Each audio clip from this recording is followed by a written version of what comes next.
Revolution is coming. It's said by thousands of people who exiled from Cuba to come to Little Havana in Miami, protesting, going around, happy about the fact that potentially Cuba will be free again and a democracy again. But in order for that to become a reality, I got a few items I want to go through with you. One, we need to know the history of it. I got 14 points on why this protesting is taking place. There's some interesting reasons there, but there's also one big leak in this protesting why the revolution may not happen, that the Cuban folks ought to take a page out of the Iranian Revolution playbook. So let me get right into a few things. Let's look at the history of what's going on right now with 1933. I'm not going to go far back with Christopher Columbus. I'm just going to go to 1933. 1933, FDR helps Cuba become a democracy. From 1933 to 1952, everything is good until a military leader has a coup. There is a coup, and he takes over. He's a dictator, pushing people around, telling everybody how things ought to be. But that 1952, when that happens, an idea, a concept of communism starts spreading in Cuba with this voice, this figurehead, Castro, that seems very attractive. And the messaging, the rich are taking over. Batista's simply a puppet for U.S. Do you want Cuba to be owned by U.S.? All these conversations that are taking place. So U.S. has to align themselves between a dictator and a communist. And they say, well, we can't go here. We have to align ourselves with this because of Cold War, Russia, all that stuff at the time.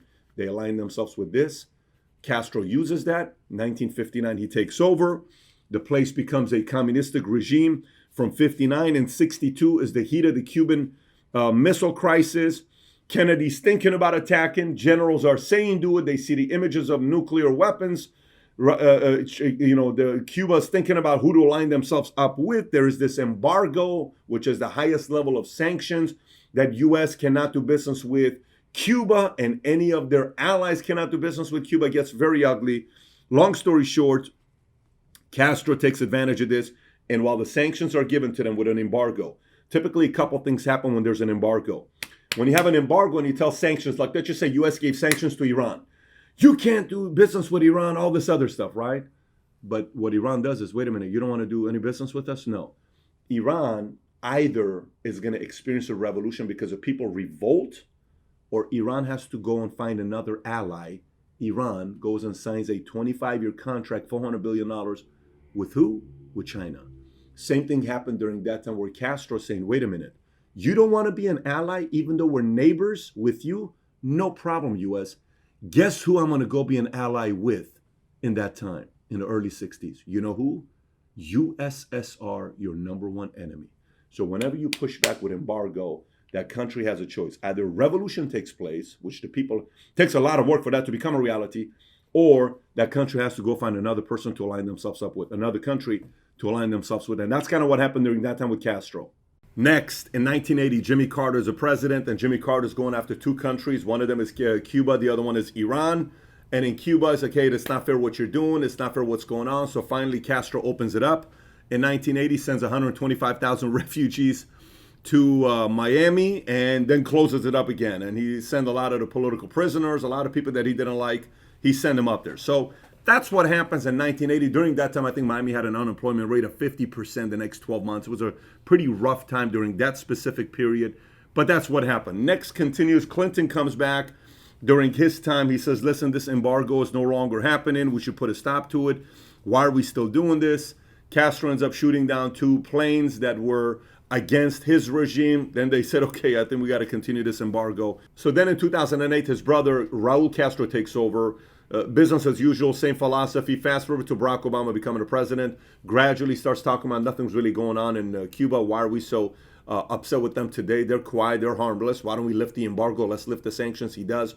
I think in 2015 and 2016, he goes there for 3 days. He becomes the first president since like Calvin Coolidge to go to Cuba, and he watches the game, baseball game with Raul Castro, communists. They're laughing, and the media lost their mind. Why is a U.S. president laughing and enjoying a baseball game with a communist? And then that leads to 2018, Miguel Diaz-Canel takes over Cuba after Raul. And then 2020, 2021, one of the last things President Trump did is he put the embargo and the sanctions back on Cuba. And then that's kind of where we are today. So now let's talk about the reasons why this is taking place in Cuba today. Number one, why they're protesting: lack of freedom. Okay, they want to be free again. Coronavirus, vaccine, regulation, internet. They don't have access to the internet. There was a video that you see circulating and going viral with a mother recording the son that's not doing anything. Cops come and take him. There's a lot of videos right now circulating with a wife holding her kids screaming with blood all over. There's just a lot of different footage that people are sharing right now. So the way to cut it off is let's cut the internet so the world cannot see how bad things are over there.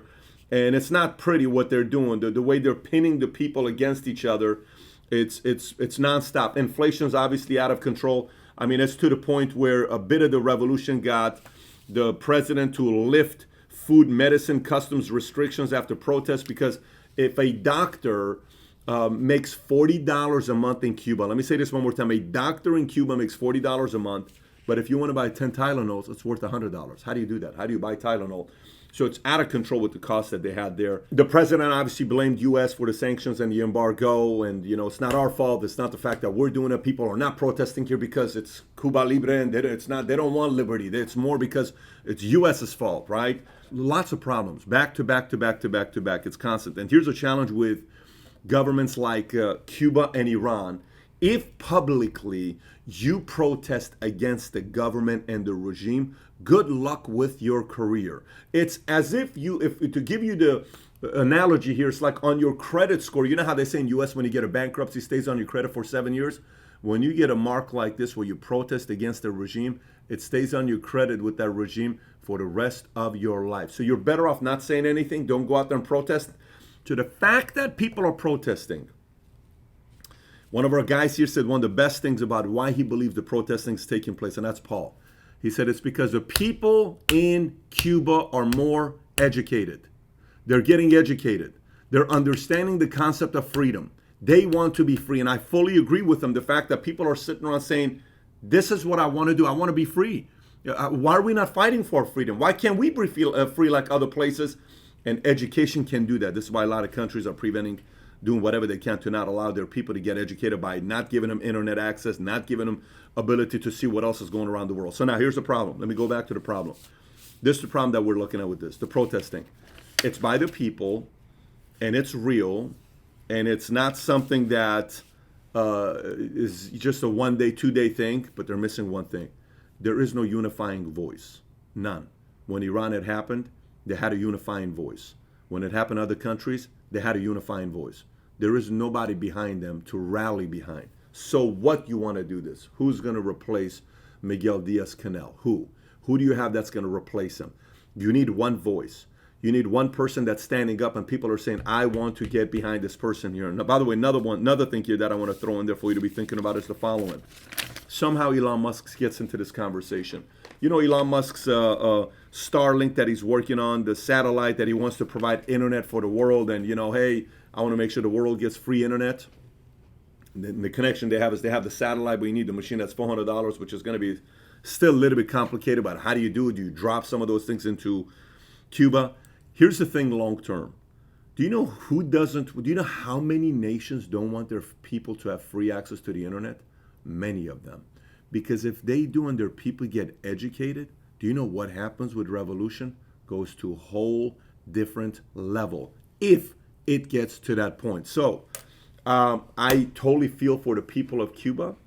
I experienced this as a kid when we escaped Iran at 10 years old and we came to the States here. That's still my homeland. That's where I was born. That's where I went to the first school. I have memories of that place. So I understand how emotional it is when I'm hearing the people of Cuba with their rally cries. And it's a real rally cry because they personally experienced this or their family's going through it right now. So having said that, it's going to be very interesting to see what happens the next few days. But I hope the Cuban people figure out a way to rally behind one voice. You need one voice to face off against Miguel Diaz-Canel and that way of thinking. That one person needs to rise up, and hopefully it's a person that's a true believer, that's tough, that's got the courage to keep going, because it's not going to be easy. Before they get democracy and freedom, there's going to be a lot more manipulation taking place between now and then. If you enjoyed this video and you want to find out why I keep talking about Iran and Cuba, I did a video a couple of years ago talking about the history of U.S.-Iran conflict. If you've never watched it, this will give you a lot of insight of what's going on today in Cuba. Take care, everybody. Bye-bye.